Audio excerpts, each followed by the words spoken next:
15 માસોના નામે લોન લેવી પડે.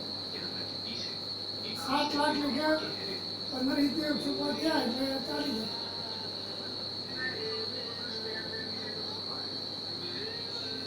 તમે ફોર્મ્યુલા કરો ને, તમે છે ને ફોર્મ્યુલા મૂકો.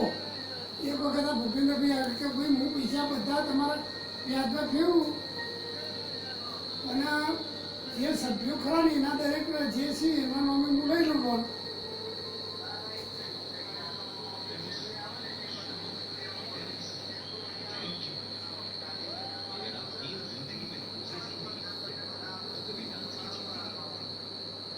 એ તો બધું ચાલતું હોય છે.